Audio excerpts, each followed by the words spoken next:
ಕೇಳಬೇಕಾದ ನಮ್ಮ ಕರ್ತವ್ಯ, ತಿಳ್ಕೊಳ್ಬೇಕಾದ ನಮ್ಮ ಹಕ್ಕು. ಯಾಕೆ ಹಿಂಗೆ ಮಾಡಿದ್ರಿ ಅಂತ ಹೇಳೋಕೆ ಹಕ್ಕು ಇದಿಲ್ಲ. ಬಟ್ ಏನು ನಡೀತಿದೆ ಅಂತ ನಮ್ಮಿಂದ ಅವ್ರಿಗೂ ಕೂಡ ಅಭಿನಂದನೆ ಸಲ್ಲಿಸ್ತೀನಿ. ಬಟ್ ಪ್ರಯಾಸದ ಗೆಲುವು ದಾವಣಗೆರೆಯ ಗೆಲುವು. Okay, yes sir, Thimmegowda sir, ಇದೀಗ ಒಂದು ಕಡೆ ಇದೇ ಅಲ್ಪಸಂಖ್ಯಾತ ಸಮುದಾಯದಲ್ಲಿ ಮಾತನಾಡ್ತಾ ಇದ್ರು, ನಮಗೆ ವ್ಯಕ್ತಿ ಅಂತ ಬಂದಾಗ, ಪಕ್ಷ ಅಂತ ಬಂದಾಗ ವ್ಯಕ್ತಿ ಮುಖ್ಯ ಆಗ್ತಾರೆ, ಅಲ್ಲಿ ಪಕ್ಷ ಇಂಪಾರ್ಟೆಂಟ್ ಅಲ್ಲ, ಕಾಂಗ್ರೆಸ್ ಪಕ್ಷ ನಮ್ಮಿಂದ, ನಾವು ಕಾಂಗ್ರೆಸ್ ಪಕ್ಷದಿಂದ ಅಲ್ಲ ಅಂತ ಹೇಳ್ತಾ ಇದ್ರು. ಬಟ್ ಇದೀಗ ಈ ಒಂದು ಗೆಲುವನ್ನ ನೋಡಿದಾಗ ಇಲ್ಲಿ ಏನಾದ್ರೂ ಉಲ್ಟಾ ಹೊಡಿತು ಅಂತ ಅನಿಸ್ತಿದ್ಯಾ, ಹೇಗೆ? ಮೊದಲನೇದಾಗಿ ಸಮರ್ಥ ಶಾಮ್ನೂರ್ ಅವರಿಗೆ ಅಭಿನಂದನೆಗಳನ್ನು ಸಲ್ಲಿಸ್ತಾ, ಮೇಡಮ್, ಇಲ್ಲಿ ದಾವಣಗೆರೆ ದಕ್ಷಿಣದಲ್ಲಿ ಕಾಂಗ್ರೆಸ್ ಪಕ್ಷದ ಗೆಲುವಲ್ಲ, ಇದು ಸನ್ಮಾನ್ಯ ದಿವಂಗತ ಶಾಮನೂರು ಶಿವಶಂಕರಪ್ಪರ ಜನಗಳು ಅವ್ರಿಗೆ ಕೊಟ್ಟಿರ್ತಕ್ಕಂಥ ಗೌರವ.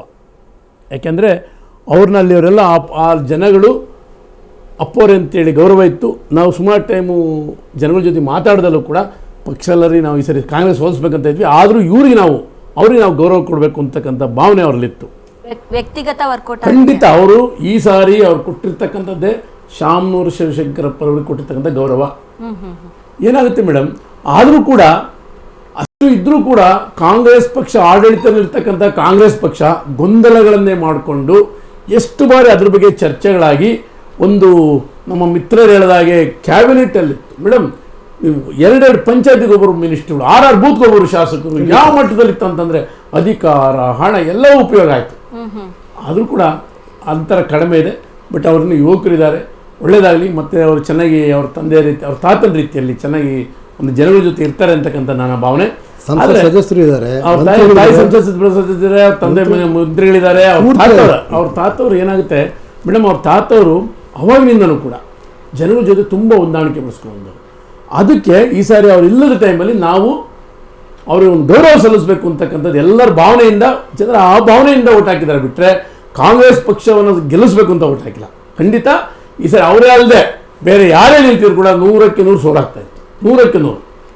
ಓಕೆ, ಈಗ ಬಾಗಲಕೋಟೆ ಚಿತ್ರಣ ಸಹಿತ ಹಾಗೆ ನೋಡಿ, ಬಾಗಲಕೋಟೆಯಲ್ಲಿ ಒಂದು ಇಲ್ಲಿ ಆಟಕ್ಕೆ ಬಿದ್ದರು ಮೇಡಮ್, ಅಲ್ಲಿ ಒಂದು ಸಿಂಪತಿ ಓಟು, ಆ ಜೊತೆಗೆ ಸರ್ಕಾರ ಪೂರ್ತಿ ಅಲ್ಲ ಇತ್ತು ಮೇಡಮ್. ಸನ್ಮಾನ್ಯ ಸಿದ್ದರಾಮಯ್ಯನವರು ದಾವಣಗೆರೆ ಬಂದಿದ್ದು ಕಡಿಮೆ, ತುಂಬ ಸಮಯವನ್ನು 5-6 ದಿನಗಳ ಕಾಲವನ್ನು ಅಲ್ಲೇ ಕಳೆದಿದ್ದಾರೆ. ಇಲ್ಲಿ ಬಾಗಲಕೋಟೆಯಲ್ಲಿ ಬಿಜೆಪಿಯಿಂದನೂ ಕೂಡ ಪ್ರಚಾರ ಅಲ್ಲ ಮೇಡಮ್. ಆದರೂ ಕೂಡ ಆಡಳಿತಾರೂಢ ಯಾವಾಗಲೂ ಅಷ್ಟೇ ಮೇಡಮ್, ಬೈ ಎಲೆಕ್ಷನ್ಸ್ ಇದಾವಲ್ಲ, ಆಡಳಿತಾರೂಢ ಪಕ್ಷದ ಪರವಾಗಿರ್ತವೆ.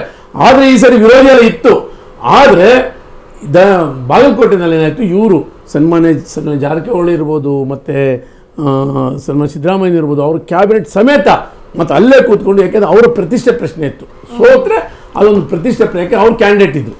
ಹಾಗಾಗಿ ಅದನ್ನು ಗೆಲ್ಲಿಸಲೇಬೇಕು ಶತಗತ ಅಂತೇಳಿ ಎಲ್ಲರನ್ನ ಒಂದು ಸಣ್ಣ ಪುಟ್ಟ ಒಂದು ಸಂಘ ಸಂಸ್ಥೆಗಳನ್ನು ಬಿಡದೇನೆ ಎಲ್ಲರನ್ನು ಮೀಟ್ ಮಾಡಿ ಈ ಸಾರಿ ಶತಗತ ಗೆಲ್ಲಲೇಬೇಕು, ಸನ್ಮಾನ ಸಿದ್ದರಾಮಯ್ಯನವರ ಮರ್ಯಾದೆ ಪ್ರಶ್ನೆ ಆ ಮಟ್ಟದಲ್ಲಿ ಪ್ರಚಾರ ಮಾಡಿ ಅದು ಗೆದ್ದಿದ್ದಾರೆ.